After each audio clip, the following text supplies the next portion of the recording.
February is almost halfway over. We've got a gospel meeting coming up in a couple weeks. And this week we are reading in Genesis chapter 7. Genesis 7 continues the story of the flood upon the earth as judgment from God, and how God saved Noah through that in the ark. And so chapter 7 begins with God's instruction to Noah to enter the ark. And then God gives some more details to Noah about what he was going to bring with him. And some people here like to claim that there's a contradiction. Because back in chapter 6, God told Noah that he was going to bring pairs, 2 of every kind of animal, into the ark, a male and a female. But here in chapter 7, beginning in verse 2, he's supposed to bring the clean animals by 7s. What gives? People speak this way all the time. You give the general sense of what's going to happen, and then you circle back around later and fill in the details. And recall from chapter 6 that it was God's job to bring all of the animals to Noah for the ark, to fill the ark. And so I really don't think there's any problem here in God saying that there's actually going to be 7 of the clean animals. And whether that's 7 individuals, so 3 pairs plus 1, or that's 7 pairs, so 14 total, is not clear. The Hebrew doesn't indicate really one way or the other. Different people have different views. Take your pick. But notice that the change, so to speak, in the instructions is with the clean animals. And I think there's a reason for that. Because we'll find in chapter 9 that once they get off the ark, people are allowed to eat animals for the very first time. If you go back and look in Genesis 2 and 3, up to this point, what man and animals had to eat were plants. Everybody was a vegetarian, I guess. And so they needed more of the clean animals on the ark because the clean animals were going to be hunted soon after people got off of the ark. And it could also be that there would need to be more clean animals because there would need to be sacrifices after people got off of the ark. And so you don't want to kill them all off and make them go extinct because you're sacrificing so many of them. So there needed to be more to help sustain that population. While Noah in the ark is often depicted as a fun little story for kids that we do in Bible class, and we have the little flannel graphs and the cute little picture books, the reality, when you read here in Genesis 7, is much darker. This is actually a very dark and bleak story. I mean, just think about the last part of the chapter, beginning at verse 21. All flesh that moved on the earth perished. Birds and cattle and beasts and every swarming thing that swarms upon the earth, and all mankind, of all that was on the dry land, all in whose nostrils was the breath of the Spirit of life, died. Thus he blotted out every living thing that was upon the face of the land, from man to animals to creeping things to birds of the sky, and they were blotted out from the earth. Only Noah was left, together with those that were with him in the ark. This is a picture of total and complete destruction, annihilation of life on earth, save those that were in the ark. It's horribly dark. And it helps us see the horrible reality that sin brings into the world. Sin is deadly serious, and that has always been the case. And so notice in verse 19 that we're told the water prevailed upon the earth more and more, so that all the mountains everywhere were covered, meaning the entire earth was covered in water. But if you noticed back in verse 11, it indicates that the water came from 2 directions, so to speak.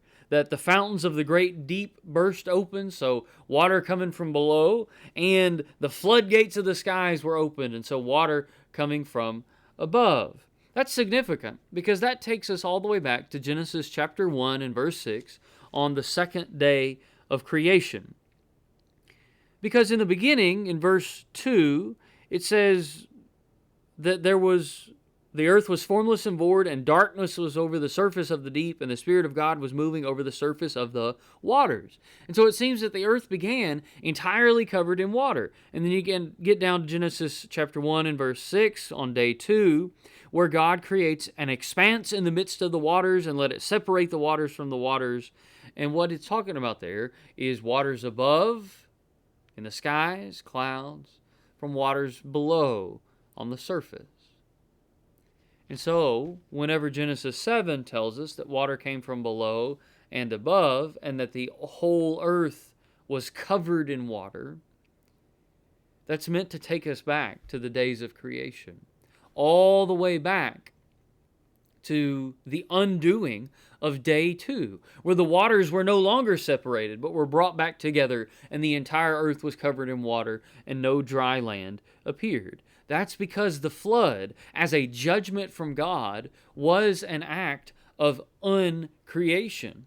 And then when God would cause the flood to subside and bring Noah and the animals off of the ark, that could be seen as an act of recreation. It's sort of like Noah is another Adam, almost like Jesus is the second Adam. The Bible plays these same themes over and over and over. And that's also why things seem and are really so different on earth after the flood versus they were before. Because we see that after the flood, the lifespans get shorter and animals are afraid of people, and all of these changes that happened after the flood. The flood is the dividing line. It's as if there was a different world before the flood, and we live in a different world as those who live after the flood. There was a fundamental change happening here in the days of the flood. Also notice that in Genesis 7 we have 3 times that Noah's careful obedience to God is highlighted, in verse 5 and in verse 9 and in verse 16, because that continues to be key to survival through judgment. Because just like in Noah's day, judgment's coming in our day, fire instead of water, and the only way to be saved is by faith in God, and faith expressed through doing what God tells us to do. Obedience has always mattered. Now, while this isn't in the text, I think this is as good a point as any to point out that there are a lot of skeptics today who love to highlight that there are lots of cultures, ancient cultures across the world, that have a story that sounds a whole lot like Noah, of a worldwide flood and one man and his family being saved through it by some means of a God acting on their behalf. Lots of cultures have a story that are very reminiscent of the Noah story. But then these skeptics point out that those stories are older than Genesis. And they're right about that. Now, when they point that out, they're trying to say that, well, that means, that tells us clearly, obviously, that Genesis is made up and it's just riffing on all these other stories that existed before it. But remember that Genesis was not written when these stories happened. It wasn't even written close to the time of these stories happening.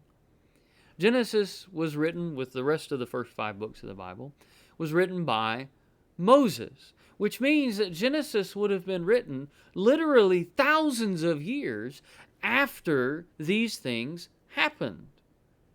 And so Moses is writing that not because he was there, not because he was making it up, but because God was inspiring him to tell him what happened there. And so really, the fact that so many cultures across the world that would have had no way of connecting with each other all tell a very similar story. See, that could actually be a pointer in the opposite direction from skepticism. That could be a pointer to the fact that this flood really did happen. And Genesis gives a perfect explanation as to why there would be so many variations on the flood story. After Babel, as these people spoke in different languages, it says that they moved to different parts of the earth, and that's where the nations came about. And so as those groups moved around, and as they told the story and passed it down from generation to generation in these new languages, it got corrupted like a bad game of telephone. One generation told another, one detail got changed here and there, and over the centuries, all these different cultures tell a similar story, similar in the big picture, that changed in the details. Because it really did happen. And so while Genesis may have been written later than these other flood stories, as the Word of God, what God is doing through Moses in writing this down is setting the record straight. Here's the true story. Here's what really happened. The Mesopotamians didn't have it right. They got it corrupted down through the years. The true story is that God saved Noah, his family, and the animals on an ark because God sent a flood upon the world as a judgment upon the great wickedness that came. And that this flood was a down payment, a pointer towards the judgment yet to come when Jesus returns and the world will truly be set right. Think on these things as you read in Genesis chapter 7 this week.